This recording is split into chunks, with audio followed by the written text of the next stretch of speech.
Welcome back, everyone. It's Sunday night.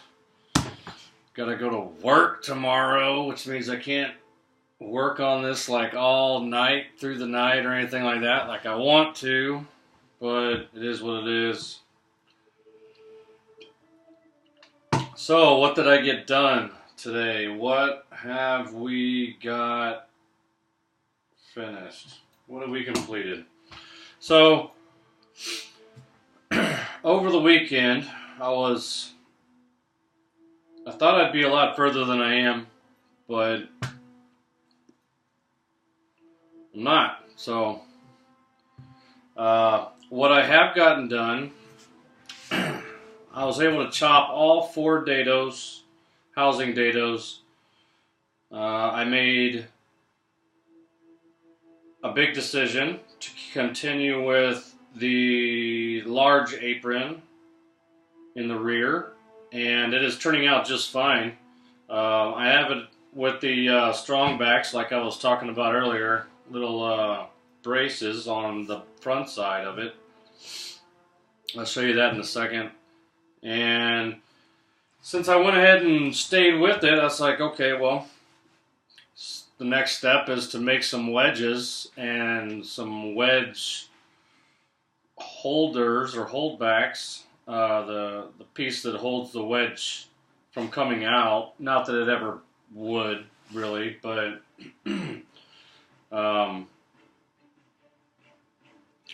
so I got the dados cut yesterday, got everything mocked up, and got the wedges done, and long dados get long wedges.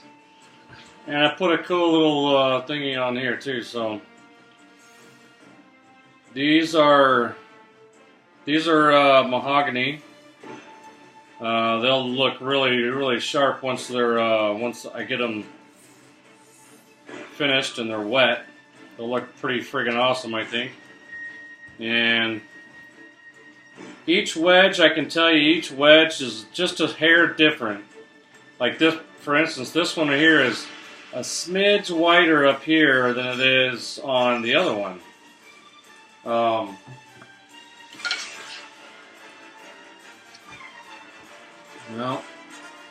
there you go.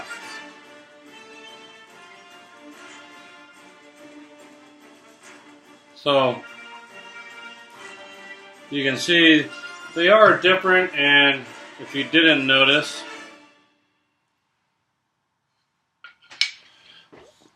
I label them so you know which ones are which. So this is my right rear, and this is my left rear. And these things are badass. They're all like finished perfectly. The finish on this is nice. They're a little over 5/8 inch thick. They're the same thickness as the dado housing. They're flush with it, and they're like nice and smooth, sanded, rounded, just barely rounded over corners. I've got sanded 45s on there. Everything is nice and smooth and just feels amazing. Plus, I love the smell of mahogany. It literally reminds me of Africa. Yes, I've been to Africa a few times. Not my favorite place in the world, but I do have some fond memories there, and this reminds me, the smell of the African mahogany reminds me of Africa. Go figure. So I got these made.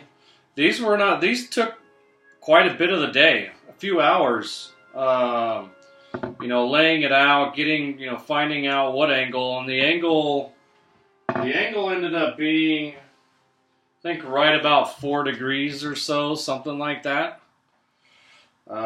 Somewhere in between 3 and 5 degrees is what I made these at. And I'll make the other ones the same since it's the same taper per foot. But it took a while to get everything mocked up and set up just right, the way I wanted it. And especially with all these clamps holding that rear apron together the way I want it.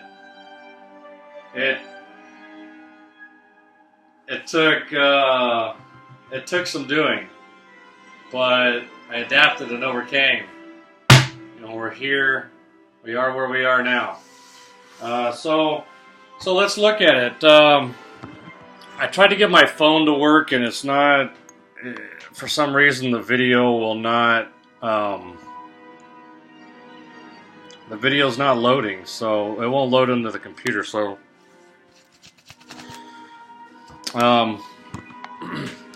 so I'm just gonna take you around. So this is kind of where I sit right now.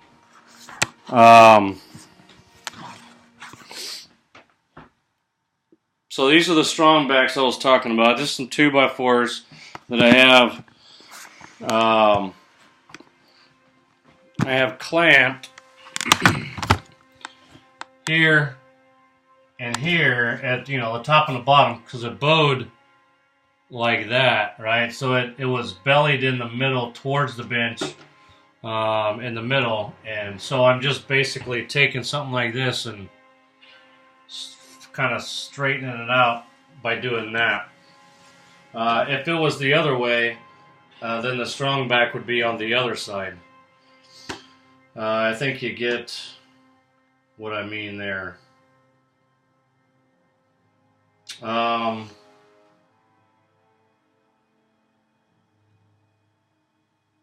Actually, no, it's the other way around. So it was bellied out away from the bench, and that's why it is the way it is. To bring the tips to the strong back instead of trying to press the belly in. And then these are just to hold it there. I started drilling.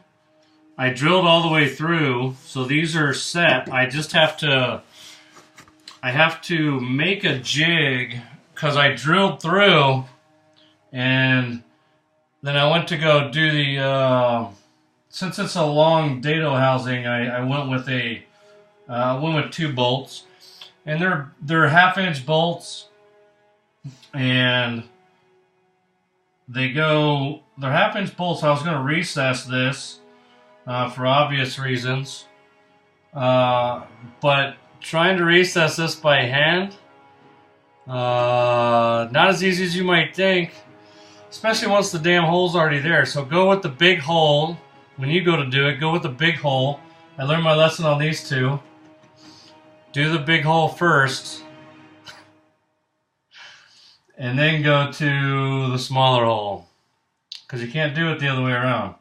Well, you can, and boy, I was tempted to grab a power drill and do it, but that would defeat the purpose. This whole build is about using your brain and figuring out how to solve problems. So what I'm going to do is, and I learned this trick drilling on the side of an engine on a frigate like 20 years ago.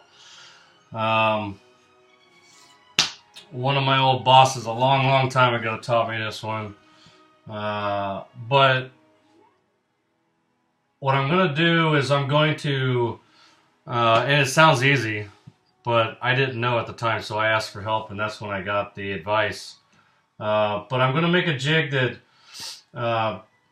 at work tomorrow, if I remember, it's basically, it's going to end up being about 3 inches thick, and it's going to be approximately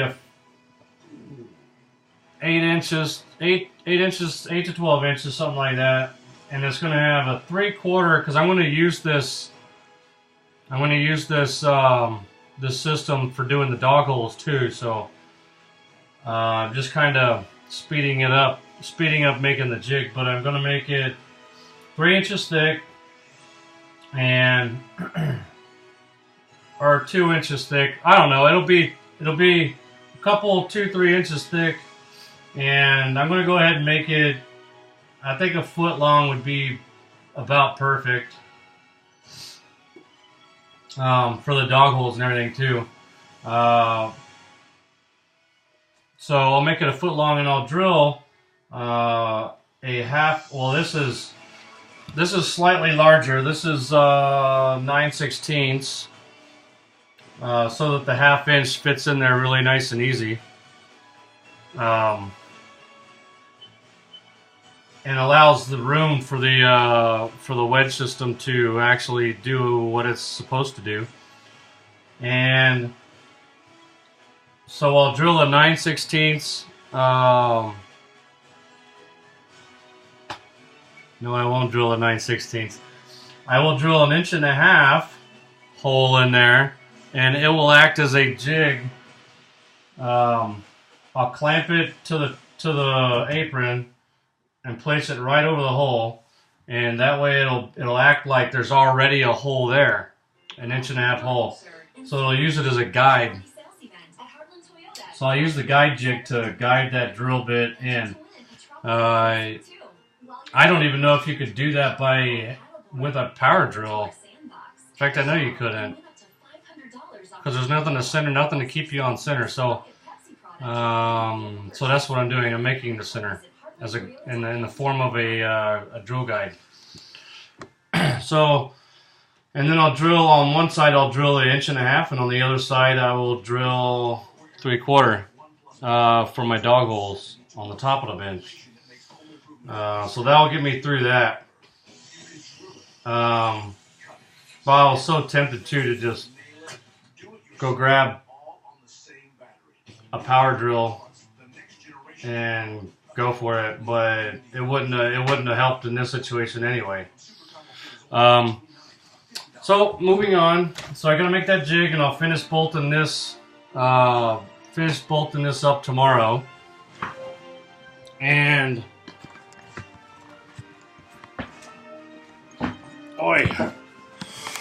and so what I have it sitting into. I have it fully housed into the legs, fully housed into or fully seated into the housing dados, using that one clamp down there, and then one clamp here. And the reason you see so many clamps, other than the strong back clamps, is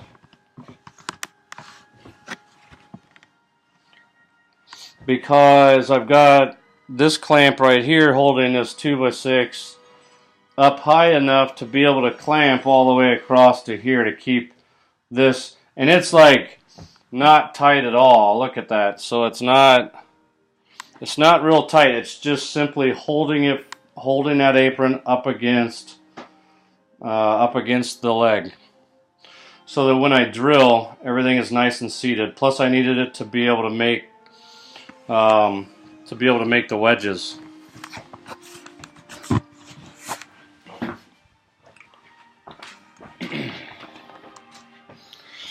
Alright, it's like a maze getting around here. So let's take a look at one of the wedges.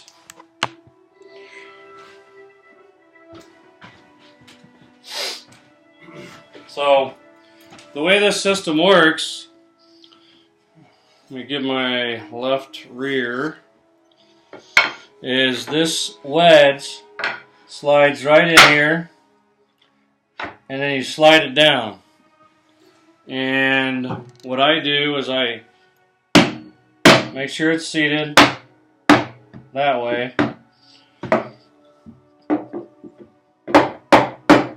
and then just kind of give it a tap. When you rack the bench back and forth, this is going to drive down further and further and make the bench even more sturdy than what it already is. And then this has just a little, I don't know what angle it is. I just went with something that looked right and looked good.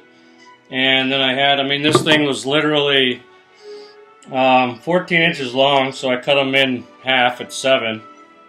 And that's where the middle of the taper was. So it's kind of nice. Everything's ending up at 7s or multiples or divisible by 7. It's kind of weird. So this was 14 inches long, so I marked center and went half on the line on this side and half on this side on the other side. and went and cut it and planed it a little bit down, made it smooth, got it all sanded down, drilled the little hole right here, and put a screw in it. I pre-drilled both this and the apron. Don't drill through your apron.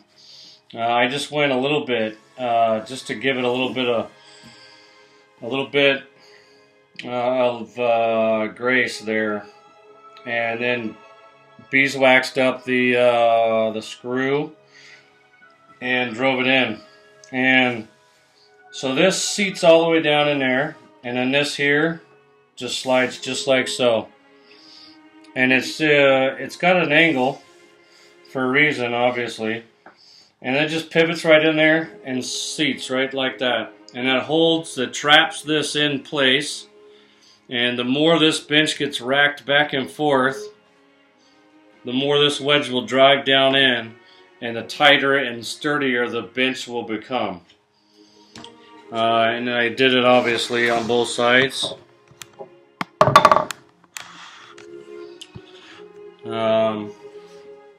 As you can see, I didn't, right here I didn't, my board wasn't wide enough, but I didn't want to sweat it. I didn't want to cut another one for this, so I lined it up flush on the outside here. That's what we're going to see, and I just went to town with it. So that's why it's like that. And this one slides right in. And these have exactly the same distance here on both sides, and they both have the same length of reveal down here. So it's really, really nice. I spent quite a bit of time on these little wedges, and I still got 2 more to cut.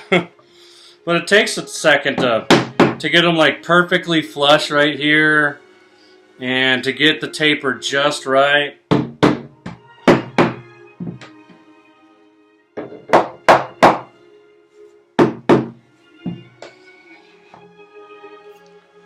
It snaps right in, the angle is perfect.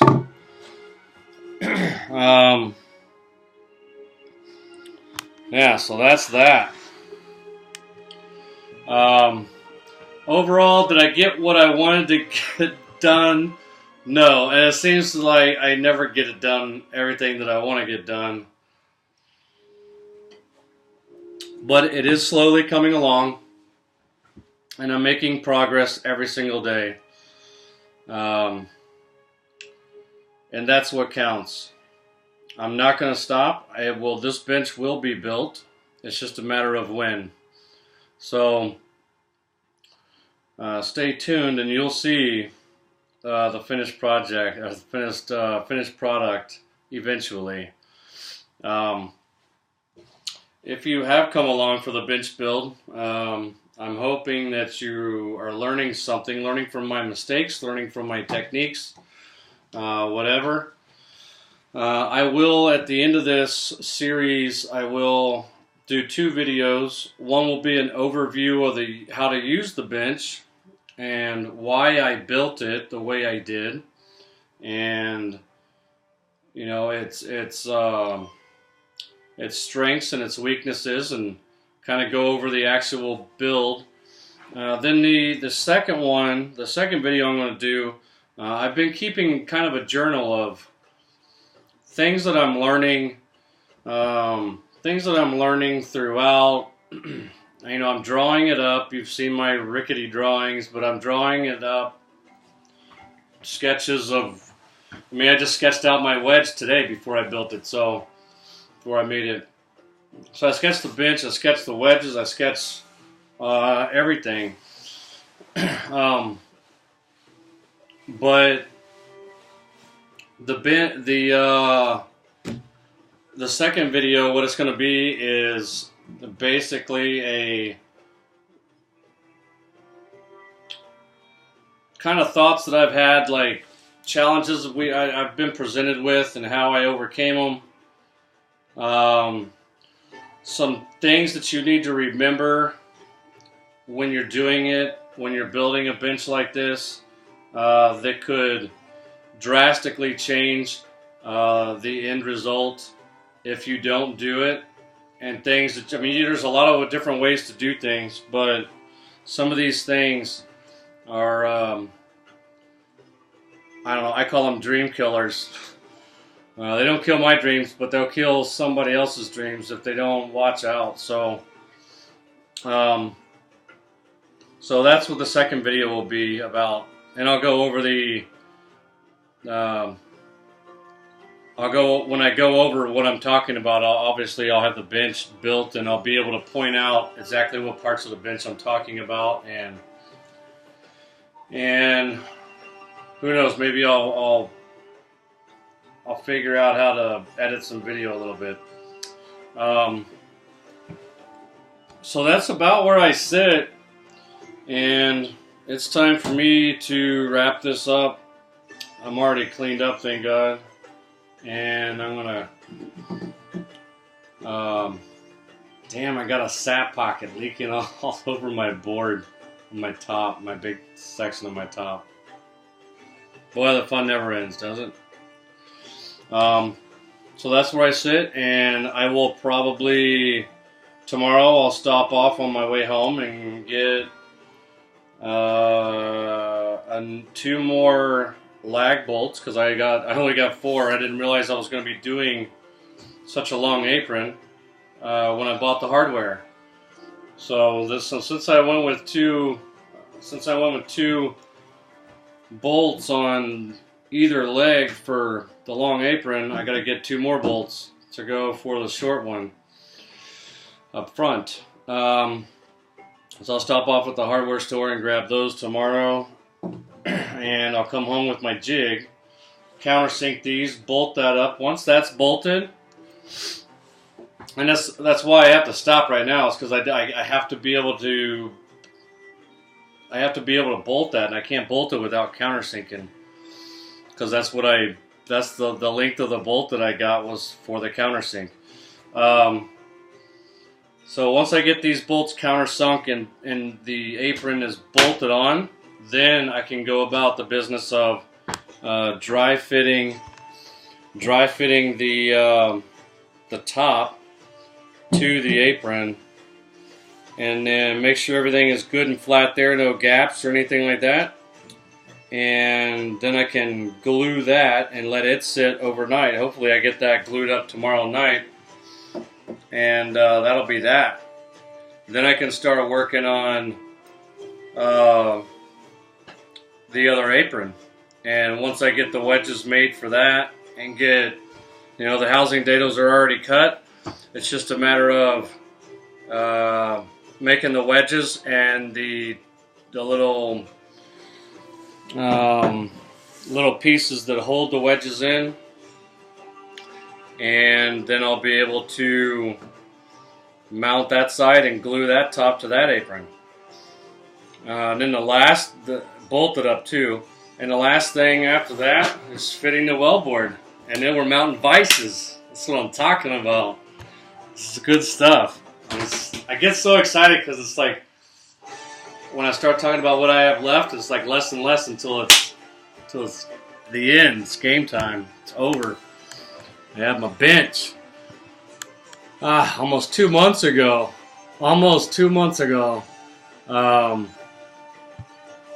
Started this journey, and it's been a hell of a journey.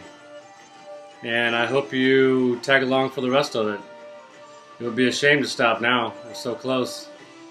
Alright, friends and family, I love you. Everybody else, I'll see you on the next clip. Cordless Carpenter, out.